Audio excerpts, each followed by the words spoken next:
Esto es Distrito Clima con Santiago Azelumendi, director de Estrategia y Coordinación de Euskalmet, la Agencia Vasca de Meteorología. Santi, Kaixo, Arratsaldeon. Muy buenas, ¿qué tal? Pues lo estábamos comentando, ¿no? Es que no es normal. Hoy Sí. teníamos 24 grados, he visto antes en las temperaturas de Euskalmet, 24 grados en Azpeitia a primera hora de la tarde, Sí. un 19 de febrero. Esto no es normal. Bueno, te diría que de todas formas no tenemos efemérides de temperaturas. Es decir, repasando los datos, 27 de febrero del 2019, máximas muy generalizadas por encima de los 27-28 grados, 2019. Entonces, ya sabemos que es difícil determinar lo que es normal y no es normal porque es un concepto estadístico y de hecho te diría que febrero suele ser un mes muy cambiante. Podemos tener temporadas de frío y podemos tener temporadas de calor. Y sobre todo, en estas épocas ya avanzado. En el año 25 llevamos ya unos cuantos años ya de siglo XXI, lo que decimos siempre, ya ni nos extraña. Ya, sí. ¿Situación meteorológica que lo explica? Pues en principio tenemos que pensar que tenemos una situación de bloqueo y eso ya significa que suele haber poco movimiento. Entonces, si nos fijamos en un mapa que podemos ver en el Euraldi, veremos cómo hay zonas de Europa que están pasando frío, pero nosotros tenemos bloqueo anticiclónico y lo que hace es que tengamos el efecto de las borrascas que tenemos al oeste y estas nos meten viento sur. Y en Euskadi con viento sur, temperaturas para arriba, sea la época del año que sea, y particularmente en invierno. Entonces eso es lo que explica. Y las situaciones de bloqueo suelen ser situaciones que duran días. Te diría que igual llevamos desde el día 10 con cierto componente sur. No hemos tenido llegadas de algunos frentes atlánticos, pero en general débiles, ¿no? Entonces esa es un poco la situación que lo explica. Y ya te comento, no es ni siquiera tan raro, y sobre todo últimamente, ¿no? Sí, desde luego que nos tenemos que acostumbrar a esto, ¿no? Lo decíamos Sí, antes, ya lo de las estaciones, pues se está pasando de moda. es así, es ¿Y así. cómo vienen los próximos días la evolución de la semana? Porque creo que las temperaturas todavía algo van a empezar a bajar cuando se acerque el fin de semana, creo, ¿no? O puede que llegue algo de Sí, lluvia por ahí. eso es. Se va a mantener un poco la situación hasta el viernes y luego el viernes noche, sábado madrugada, seguramente durante la noche, vamos a tener un frente frío que va a hacer que bajen las temperaturas al mundo de los 10-15, 10 grados, una cosa así. Es decir, bueno, tampoco vemos que nada exagerado. Eso sería con la llegada del frente frío ese que comento del viernes por la noche, madrugada del sábado, y luego a partir de ahí las temperaturas puede que hasta se vayan recuperando. El domingo puede que vuelvan las condiciones anticiclónicas, el tiempo será estable. Ya sabemos que hay entonces igual hay que vigilar alguna helada o alguna situación de nieblas. E incluso el pronóstico más allá, que acordaros que le llamamos anomalías.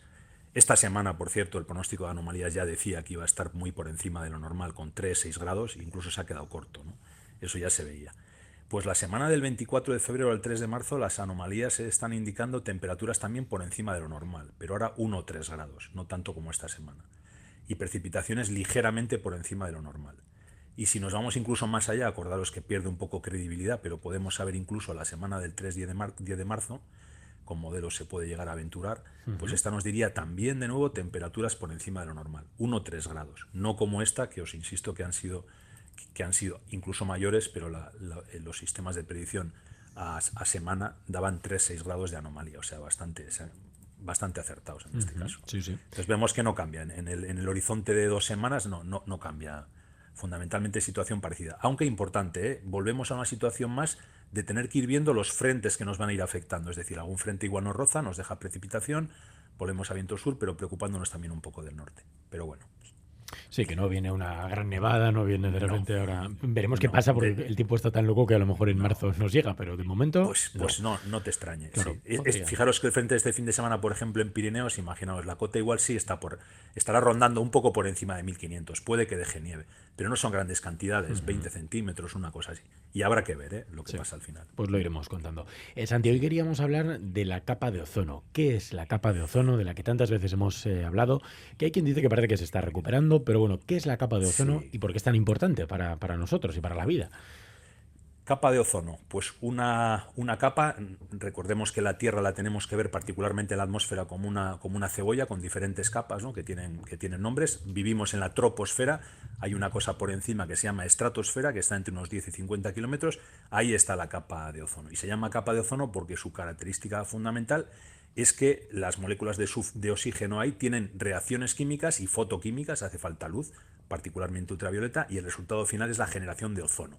El ozono es O3, recordemos también, 3 átomos de oxígeno, ¿de acuerdo? Y el oxígeno, habitualmente, el oxígeno es O2 y los radicales libres suelen ser O. Entonces, capa de ozono, aquella capa que contiene la mayor parte del ozono en la estratosfera. ¿Por qué es importante para la vida en la Tierra? Bueno, como el resto de las capas, esta particularmente, pero como el resto de las capas de esa cebolla que decimos. El Sol emite radiación, la radiación del Sol tiene muchas longitudes de onda, viaja por el espacio interplanetario desde el Sol en 7 minutos, acordaros que llega a la Tierra, ahí no sufre grandes modificaciones. Pero cuando llega al tope de la atmósfera empieza a encontrar diferentes elementos químicos y ahí empieza un poco la fiesta de la química. Y gracias a esa fiesta de la química, pues los rayos malos del Sol, que podemos empezar con los más energéticos, rayos gamma, rayos X, se van absorbiendo en las capas superiores. Cuando llegamos hacia la capa de ozono, es el lote, o sea, es el momento en el que se va a absorber el lote de rayos ultravioletas. ¿Por qué digo lote? Porque hay ultravioleta C, ultravioleta B, ultravioleta A. El C muy energético, muy dañino. Menos mal que los para la capa de ozono, porque si no serían muy dañinos para los seres vivos. El ultravioleta B un poco menos energético, pero también bastante energético. Los para en parte. Bueno, estos nos pueden dar cáncer, pero no nos olvidemos, los ultravioleta B, igual que nos pueden dar cáncer si cogemos mucho, son absolutamente esenciales para la vida, ¿eh? Son los que nos permiten hacer síntesis de vitamina D. Entonces hay que tomarlos en su justa medida. Más o menos se quedará la mitad o así en la capa de ozono. Ultravioleta A, prácticamente transparente, nos llegan casi todos, son los que nos ponen morenos. Tenemos radiación visible, que pasa también en parte, radiación infrarroja y otras radiaciones. Conclusión. Sin capa de ozono, las radiaciones que podrían matar la vida en el planeta pasarían. La capa de ozono lo que hace es bloquearlas. Esenciales para la vida, como decimos. Pues sí, pues queda claro por qué. ¿Y cómo comenzó el problema? El problema de la destrucción de la capa de ozono, Santi. Pues interesante porque hay un poco de simetría. Igual luego da tiempo al final a comentar un poco la simetría que puede haber con la situación actual, ¿no? ¿Cómo empieza el problema de destrucción de la capa de ozono? Bueno, pues por un mal cálculo humano, como decimos, como casi todos los desastres, ¿no? Bueno, pues comienza, hay una cierta preocupación en la década de los 70 y principios de los 80 y se empieza a descubrir que hay ciertos compuestos químicos que hasta el momento se pensaba que eran inocuos, que son los clorofurocarbonos, CFCs. Estos se habían inventado, como decimos, porque era una maravilla de la química, nos permitía tener aerosoles, refrigerantes, espumas plásticas, eran una maravilla, pero no se habían dado cuenta que causaban daños significativos en la capa de ozono. Entonces, eso se dieron cuenta sobre los 70-80.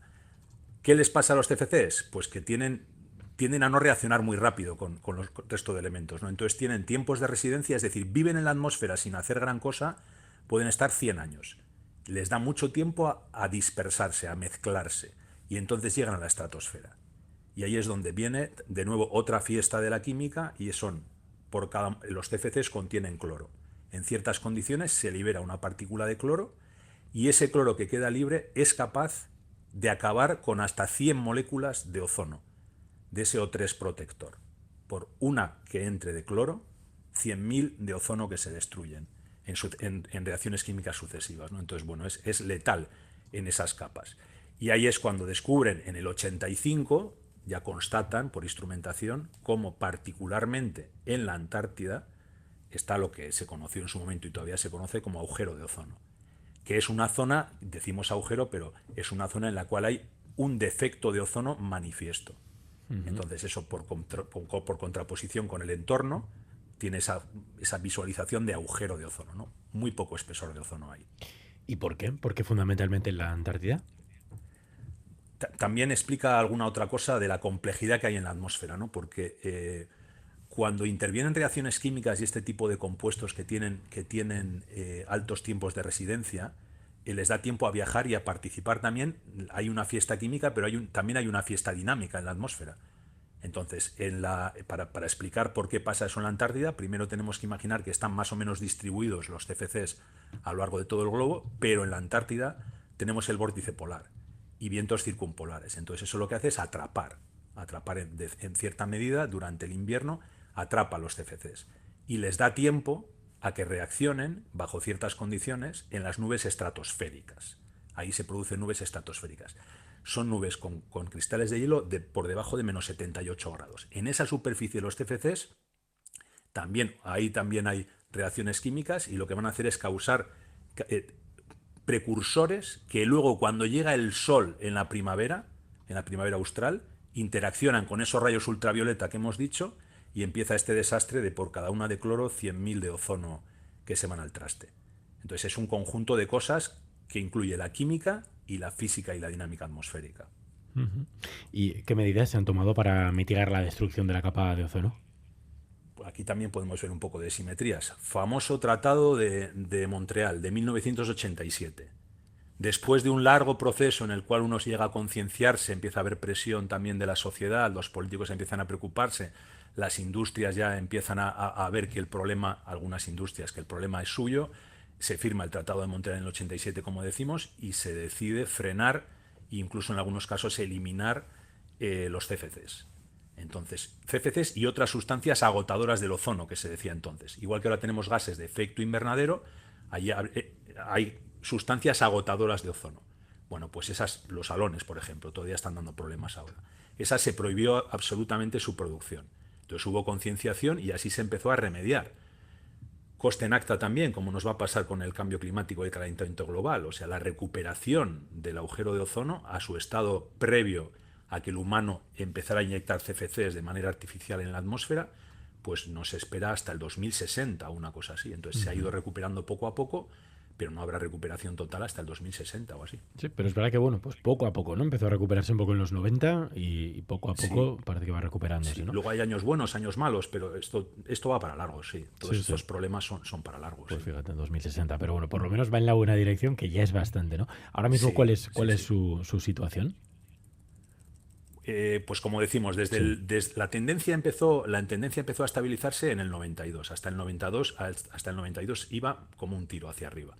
Y del 92 se empezó a fluctuar y hay años buenos y años malos. Entonces, el año 2024 no ha sido especialmente malo, pero todavía le está costando recuperarse. Sí. Le está costando recuperarse. Entonces, bueno, ya tío, hay que esperar tiempo. ¿Hemos aprendido algo, los humanos, de esta crisis de la capa de ozono? Hemos aprendido algo. ¿Deberíamos de haber aprendido algo? La pregunta, sí, deberíamos haber aprendido. Es decir, primero van los científicos, hacen experimentos, llegan a conclusiones. Luego va la sociedad detrás, luego van las pruebas empíricas, todo el dinero que se pone en instrumentación para demostrar cuáles son los problemas. Las industrias siempre tienden a ir a remolque, lamentándolo mucho, no creen que son el problema. DuPont y otras compañías que hacían CFCs les costó mucho darse cuenta que el problema eran ellos. Luego, cuando se dan cuenta, reaccionan. Luego va la política por detrás, también con cierto retardo, pero al final, cuando el problema es constatable, la inmensa mayoría del mundo se pone de acuerdo y actúa. Y de hecho los CFCs, salvo alguno que hay por ahí, todavía le están pillando haciendo cosas raras, que eso también se detecta con la instrumentación, en general ya no se están emitiendo, ¿no?